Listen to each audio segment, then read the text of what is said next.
Yeah, and it's so tricky to kind of predict what ends up happening in these games. You see low ground popping off with clutch wins, high ground dominating in that last game like we just saw Senta do with a big pump to wrap out the game. This time though, for game number 5, the second last game of the Faze Cup Elite Series, we'll see exactly who will rise up top and take a victory royale. We'll find out right here, right now.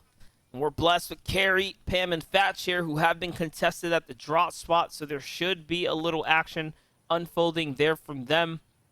And this is just the start of game 5. This zone, or this battle bus here, pulled to the western side, so everyone on this east side here is going to have a long touchdown, a long drop too, to get to their drop spots. And again, sometimes that's a difference maker for coming in and playing it out. Just look at Acorn, our second place team, virtually tied up for first. Like we said, a point difference between the two. We'll be keeping big watch on both of these guys.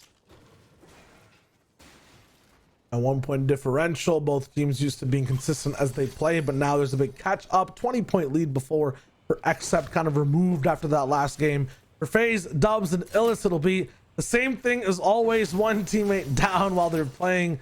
Super unfortunate situation. This time though, it's the clutch man Illis who won't be there. Dubs and Mega will have to use their dual prowess to kind of keep this game alive. Yeah, and it's crazy because they're right there. They, even with a man down, even with all the adversity we've seen come out of this trio here as far as their tournament runs gone, they're still at 11th. Like, they've been pulling it off as two-man teams, as a two-man operation. So again, all around impressive. It's up against Gabe, who's there. Here's a look at Faze Thieves replays and tilt at the Colossal Cross. We know that they have this whole drop spot to themselves. I talked about shying away from this spot. You talked about, hey, it doesn't even matter when it's uncontested. Exactly, you're right. That drop is a good one when there's no one there for sure. Even better. It's free loot.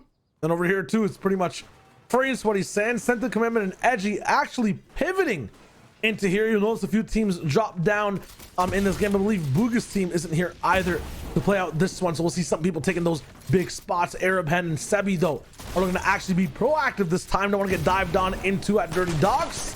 They go big with the gas can. Hen on the backside of the wall looking for the next shot to dive right in, but there is Paper looking to stop it from happening. He'll drop down the pressure and the final shot to wrap him up. That's huge. Paper and Joji are solid, but Arab is just looking even better right now. Even though he doesn't have any elims, Hen is there to back him up, and this teamwork is perfect. He's got the shotgun here to work with. It's blue. And no, doesn't expect himself to slip down, so now leaves Hen up here by himself. Joji knows exactly where this opponent is. He's got those siphon masks, though, plenty to play with. Doesn't even need an AR. It's all hip fire, all barrel stuff. And there, wraps up Joji. Little dance move for the boys. Sebi is down and out. Arab is down and knocked. And there goes the upgrades for the shotgun and everything in between. 30 Docs, great draw spot, especially when you win it out this early. So the points coupled along with the rest of this whole place to loot, it should be comfortable. And Sebi is going to be booted back up. 100 mats, some light ammo to be able to be used. Meanwhile, Nick Merckx, Nate Hill, Cypher PK surprising me a lot this tournament, winning out against some of the top fighters in the region. At the same time, they're trying to pilot themselves outside of that top 20, way up into that top 10 if possible. Just in a good end game. The hardest part to play about Fortnite to really wrap things up for these guys. See it though. Nate Hill, Cypher PK, again interacting with those AI here. Got to see what they can drop you. Always switches it up too. They'll give something different to each person that ends up interacting with them, which is always nice. You're seeing Nick Merckx's loadout right now.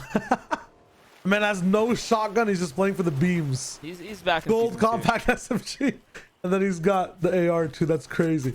He's still in tilted tower mindset right there. Remember that, dude? People were just literally run compacts. Saw about the headshot damage. This is so rough. I've never actually seen someone truly go for air package shots with a makeshift rifle. Sometimes some of these miss, man. Oh no.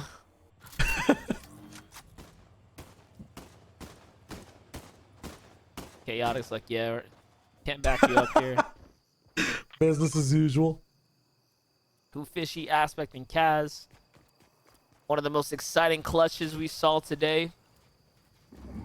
A team that had no material getting hunted down by Ronaldo, Blake, and Okis. Managed to make true lemonade out of the lemons that they had in the basket there. Too fishy right now. Trying to get comfortable, get situated. Aspect inside the building, interacting with the Jonesy that's there. Remember, all AI is basically 100% this season, so knowing the map is more important than ever. Nick Merckx, plenty of heals to work with. The splash jellyfish here will work for the whole team. There it is. And now he has some room to pick stuff up with. Let's see if he can find something good worthy of a Nick Merckx loadout. Primal shotgun is an option. Doesn't pick it up. No. Bow doesn't pick shotguns. it up. No shotguns, no bows. Doesn't even He's want a him.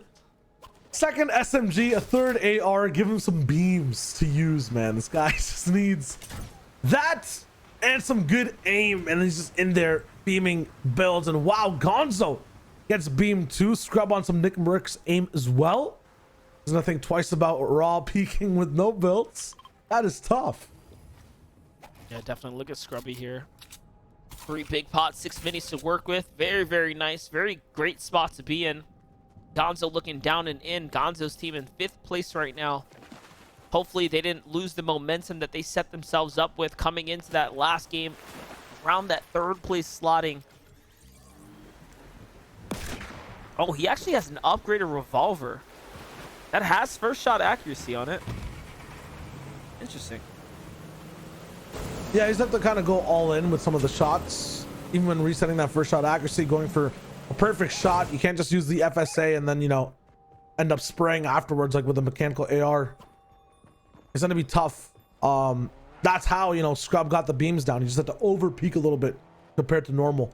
It's a very, very risk reward type situation for Surge. Legendary AR on Bully. Bully hits the side grade there too. Now blue pump as well. Big loadout to play with. Okay, here's a big fight though. Nosh, Chaotic, and Nut. We saw them lose to Nick Merckx for PK here at the Spire before. This time though, no clash between them. Bigger team to contest against those. Saf, Avery, Stretch, waiting down low, looking for the box fight. Chaotic in the distance here, trying to see if they can do something cheeky. Open up the wrong edit and he'll have an angle on him. No, they back off. They're going to put some respect on it, and I don't blame them. Not a single bit. Yeah, both these teams don't want to clash at all right now, and there's a reason for that, man. A lot of these top names who are kind of, you know, going side by side are very, very close in the competition. 9 points of a difference between the top 5. This is, as you can see on screen, some of the tightest competition we're seeing so far in the tournament. We'll see what happens in game 5. If that continues, maybe the 6th place team is brought in. Maybe the top 10 gets really close as well. Who knows? Because that last game, there was a big switch up in the boards, and this game gets even more intense. Yeah, there has been teams rising up to the occasion here. Literally and figuratively on the standings now. Your Roller, AJ, and Vix here sliding on into the risky reels, trying to see if they can find over some leftover mechanical vehicles. Parts to play for. There's plenty here. This team should be able to set up. That's the thing about risky. Even for the full trio that lands here, there's plenty to be left behind for others to come in and scoop up loot.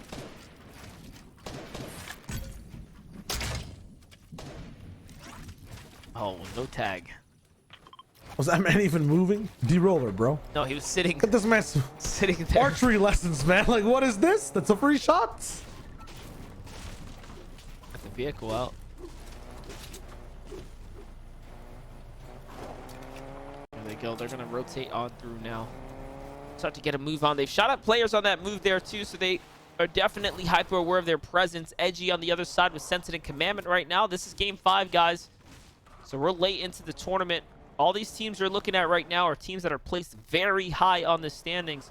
You're seeing their decision making, their strategy, their attempt at maintaining their top spots play out and play through.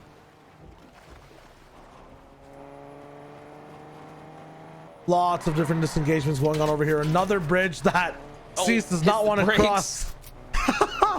Dude, every time they've crossed that bridge, they lose their car and about 300 HP. So respects on him from going the long way. It'll cost a little bit more fuel, but they should be fine to find another gas station a little bit further ahead, or even just fire out this car for more parts. They should be fully upgraded already.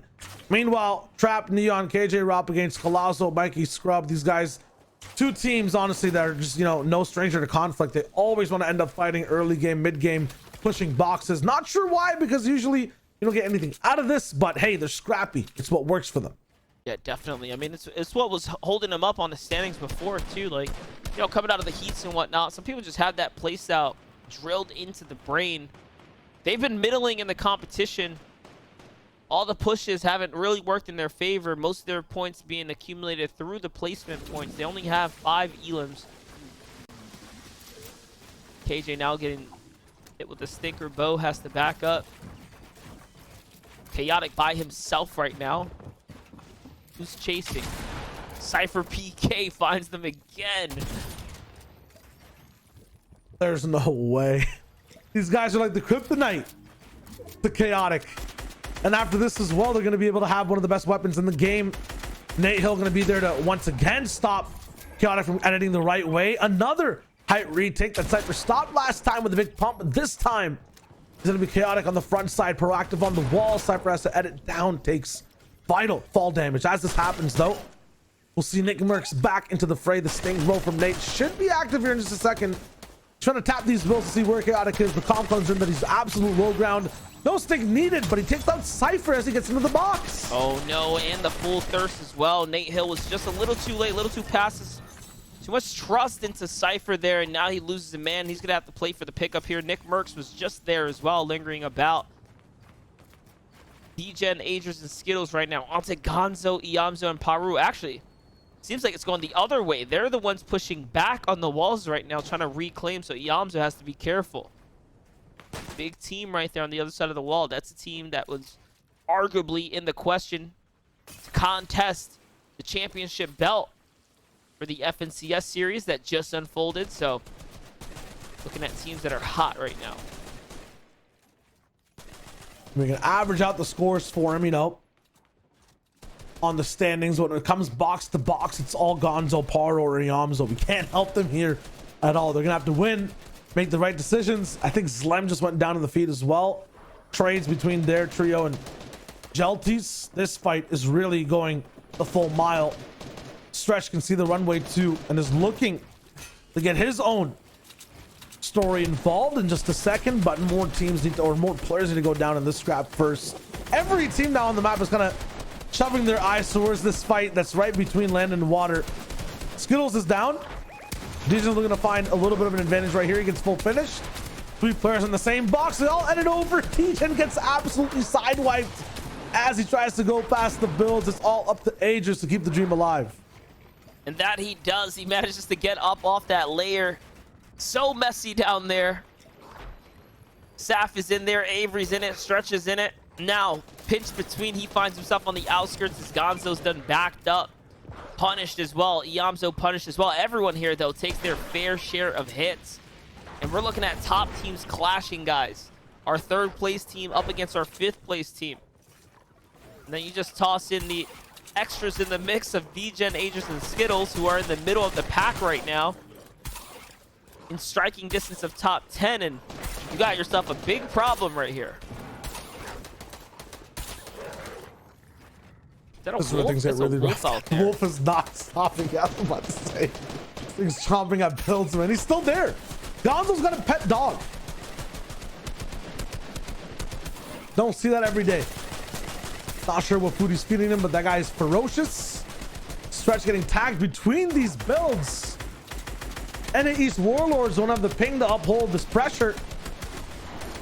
They have to buy time for Stretch to get this medkit off. Gotta be careful though. Look, it cost them all their medium bullets. Now, I feel like they put themselves in an even worse situation trying to fend them off.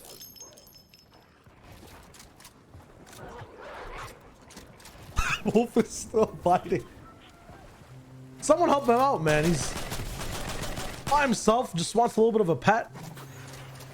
There's no way this guy just opened full fire with like barely anything to work with instead of rotating behind that team, but that just happened, guys. Now they're on the move. I think Gonzo gets it. Gonzo's like, yo, dog, listen, we gotta go, bro. Don't sit here, don't fire. We ain't got nothing to work with.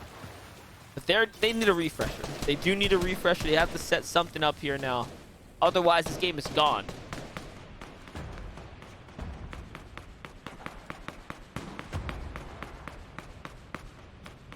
Everyone kind of on life rafts right now as well outside in the water.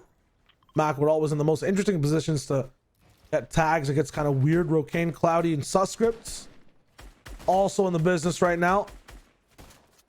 I'm not going to be totally inside the top 10, but looking to actually pierce through if this game hopefully goes well. They're 15th currently on the leaderboard standings. No elims yet this game. Matt's also almost running dry before another coral zone comes in. Monster, what is it about the top left side of the map and the Faze Elite Cup? It's just been like that today, man. One of those days. 3 out of the 5 games of Fortnite so far have all gone northwest. And that is probably contributing to Scented, Edgy, and Commandment's 4th place spot that they've had so comfortably so far in this tournament. Because they're up here. They land here.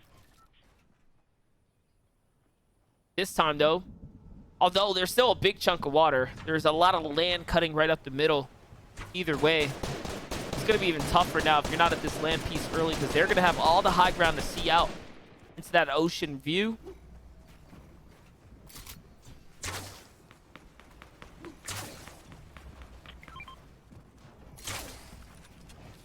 There's some big beams are coming in right now from different teams. Just a reminder that in this game, and honestly, I'd like to see an update as well for where Xcept and Snake are right now. 72 points. They're in the lead by 1.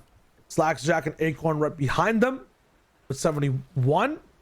And then after that, we have Avery, Stretch, and Saf at 68. So about a 4-point game for the top 3 just in general. And after that, we have Scented and then Gonzo right behind them in 4th and 5th. For Frist, Bully, and Creo, these guys are rolling in inside the top 20 overall, looking to really do better in this game and get towards the top prize. Creo's on the move right now. Trying to slide on in. Frist and Bully here. Right behind him. Getting punished, though. Tagged up. Bucky on the other side with Kanata and Macwood. Do make it to the new storm. Do make it to new safety of the zone here. Now they can be the ones that look back and start beaming. Tragics is the one in sight. Nate Hill and Cypher PK have to fight for theirs. They're on the layer here, getting scrappy on this low layer. They probably don't have shields. Last we checked in, they were just coming out the zone. They were down a man. They had to pick up Cypher PK. So, again, shambles town for them.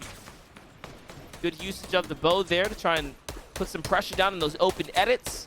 But the surge is active. 11 players are going to have to go down now.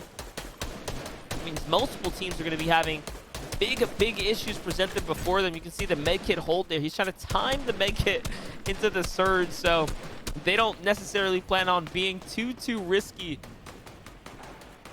Everyone has a strategy for surge. Everyone has a decision to make.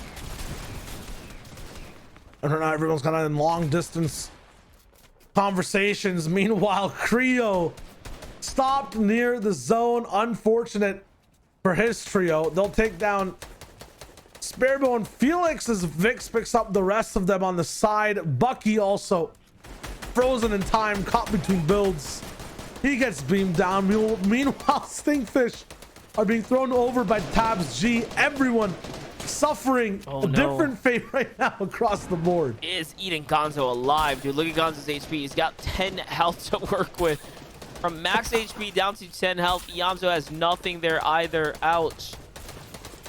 Outside. And that's the thing. That's the difference in the bow and actually tossing the fish itself. I think the fish has a wider radius in the distance. Pam and Fatch, the W key team, now psychoing for height. Seems about right. It's the way. It's the way they got to win. But at the same time, height has been cursed this entire series. Anyone who ever ends up having it first ends up not winning the game or not getting too many points. So I'm going to be worried for them, especially in this type of zone. At the same time, if it stays on water, they should be fine. Look at these guys. No meds really left after these bandages. No shields to actually end up with heals. It's just, it's rough. I like the play right now, though, to work through the enemy builds here. They're going to quickly find out. It's going to lead them to the open now, though. D-Roller gets taken out. He does find Macwood in the process, though, before going down. Gonzo loses his 2 teammates in the back line here. Now down to 1 materials, trying to sneak his way through these enemy builds here. This is going to get him to safety, though. Just barely. Can he pull this loot? He should be able to. It's a game changer right here. Now, if he gets a few of these mats, the siphon mats will be there too. Oh, no. No! Oh. He harpoons the wall above him. That is so unfortunate. At the same time, you can see that little bit of a rope coming out the entire time. Senton claps down on it. And now it's basically 2 towers of height. Which one will the server choose? Looks like it's the one that's right beside Senton, the main one that's literally right offshore. We're going from water monster to land and then a mountain. That's the motion in the ocean right there. That's how it be. Now, though, class trap and threats do end up, like we said, we saw them on high ground. Someone tries to contest them. They're jumping down. They're getting in. Still Fatch and Pam here. Still trying to give him a run for it. Class is by himself, and no. They get completely wiped out. They play into Fatch's game. That is where he likes to be, in those fighting situations. That's where they thrive the most. And look at Edgy, Scented Commandment here to take advantage of all that high ground chaos. They're cruising. No one bothering them on their layer. Normally, high ground at this point is just pressuring everyone. Jack, Acorn, Slacks also get away with murder here. Virtually second height for free, Shayo. Dude, and that's huge because they have that 1 point difference right now. They're trying to get first in this game, but Senton right behind them as well. Needs to make up a lot of room. Already has 3 elims so far, so the difference slightly made up. Meanwhile, Tabs G goes down in the feed. 11 teams now left over as we elevate ourselves towards the castle. Ooh, we'll sit on top of the throne, have that royalty, have the essence, the glow, the charm. Snake is right behind Commandment as well. 1 box down, so every top team stacked on top of each other. Ooh, big layer change there from Commandment, though. He wasn't liking that second height, not anymore. Not after seeing Jack's team on that same layer. They give it up. Bucky falls down. Bucky catches Scented on that decline there, and Snake ends up finishing him out. So 1 down from that trio there. That's a top 4 team. 2 tapped the Knifer. They had high ground for a little bit, not anymore. But I'm just keeping my eyes out on the feed as Saf goes down. So okay, big teams are falling right now, Shayo. Second and third have now been dismantled just a little bit here, making it that much tougher for them. Yeah, and first can go away with a big lead once again. That's Snake's trio looking to go all the way towards the top before game 6 starts. Coop, though, all the way on low. Lost Tab G now has to just kind of play by himself. Goes for big shots on the KJ Robin. Rasmus, big spray coming out the other way, but it's not possible for him to connect whatsoever. He gets stopped in his tracks. Jack, Acorn, and Slash are the ones on high ground, though, virtually setting themselves up for this victory royale right now. All they have to do is cruise their way through. A couple elims to even sweeten the deal some more. Again, they came into this with a 1 point difference now, looking to break away and pick up that sweet 30-point bonus for the victory royale here. Harpoon coming out. Loadout looking powerful. Edgy and Commandment are still here, though. The more that Edgy and Commandment stay in, the more elims they catch, the more they're out. They run up, but yeah, it's not going to be enough. But they keep it close, though. The 4 elims right there, definitely keeping it close, not letting them necessarily run away with the placement that they're putting themselves in.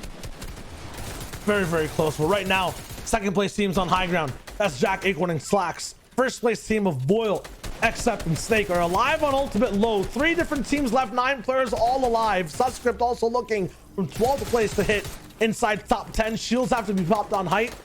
Butt off a little bit more than they could chew for the moment, but we'll see if they can take a bigger chop in just a sec. Subscript sideswipe once again. Voil 1 HP, can't find more health, but we'll see Snake at the siphon after the fact. It's getting insane. First versus second place to see who takes the lead right here.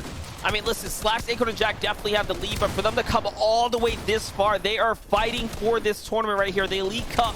Who is going to walk away as first as we're starting to set up and gear up for the final game? You see Slacks, Acorn, and Jack walk away with the victory royale. 7 elims, but up against the first place team right before that. It couldn't be any closer coming into the last game, showing that they are just exceptional right now.